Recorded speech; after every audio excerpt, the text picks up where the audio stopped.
So, what happens when your closest friend, the person you trust most in the entire world, becomes the source of your greatest pain? We're about to unpack a really personal story that breaks down the devastating mechanics of betrayal and shows how loyalty can just curdle into something truly toxic. This single line from an anonymous source really gets to the heart of our story, doesn't it? It just perfectly captures that awful, trapped feeling after betrayal. You know, when you can't just walk away and you have to face the person who hurt you day in and day out. It really sets the stage for the incredibly tough situation we're about to get into. Okay, so every story has a beginning, and this one kicks off with a pretty unlikely but super powerful friendship. These two weren't instant pals, not at all. In fact, they started out as rivals. But somewhere along the way, they found some common ground and built a bond that our narrator truly believed was completely and totally unbreakable. And just look at how fast this all happened. In only 3 years, they went from basically hating each other to being this foundational alliance. The narrator became the emotional anchor, the one her friend always turns to. And that's what created this bond of what seemed like absolute trust. It was a real fast track to best friend status, built on a very intense dynamic. The narrator's commitment here was, well, it was incredible. This wasn't just some casual friend. They were the designated support system, the one who fought for the bond, even sacrificing other relationships to keep this one alive. And the crucial point is that the narrator had invested everything into this one friendship. The personal stakes just couldn't have been any higher. And that brings us to the moment where everything changed. You know how it is. So often the trigger for a huge crisis isn't some big dramatic event.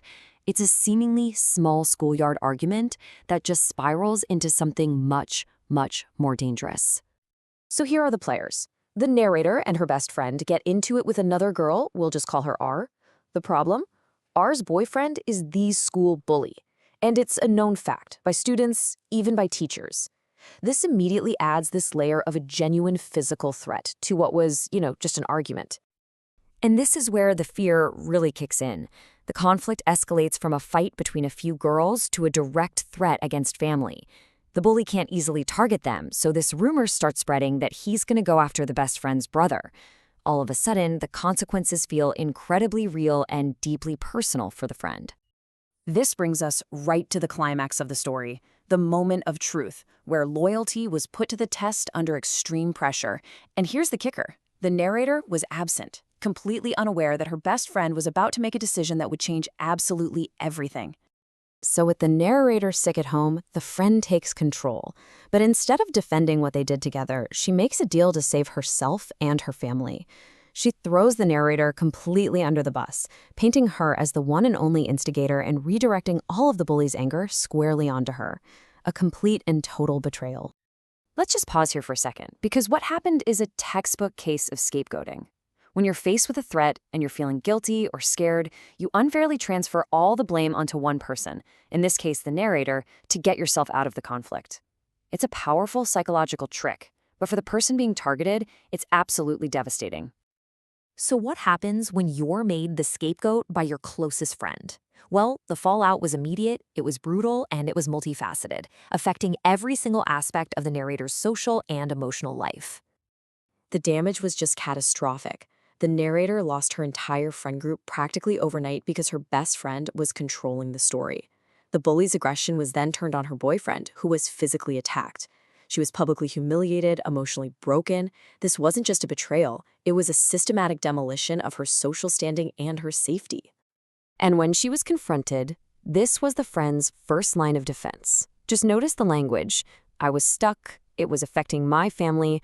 There's no apology, no acknowledgement of the narrator's pain. It's all self-focused justification. It's a classic case of self-preservation where her own story completely erases the damage she did to the friend she sacrificed. And then the audacity. Wow. When the narrator tried to set the record straight, her so-called friend accused her of doing the very thing she herself had just done, implicating others to save yourself. It's just a shocking moment of psychological projection, a complete refusal to take any responsibility for the destruction she caused. So where does a story like this end? Well, it doesn't really end with a clean break. It ends with a complicated, forced peace. The friendship isn't repaired, it's just managed, and it leaves a whole mess of unresolved feelings and deep, lingering questions. This really captures the massive canyon between their two perspectives. On one side, you have the friend's story of being a victim of circumstance, and on the other, the brutal reality of a ruined reputation and actual physical violence. The friendship now exists not out of love or trust, but as a strategic move to stop things from getting even worse. And that leaves us with this final, crucial question. This story presents loyalty not as a virtue, but as a weapon and a shield. It forces us to ask, when a friendship demands total sacrifice from one person just to protect the other, is it really about loyalty at all? Or is it about control, self-preservation, and a bond that has become dangerously, undeniably toxic?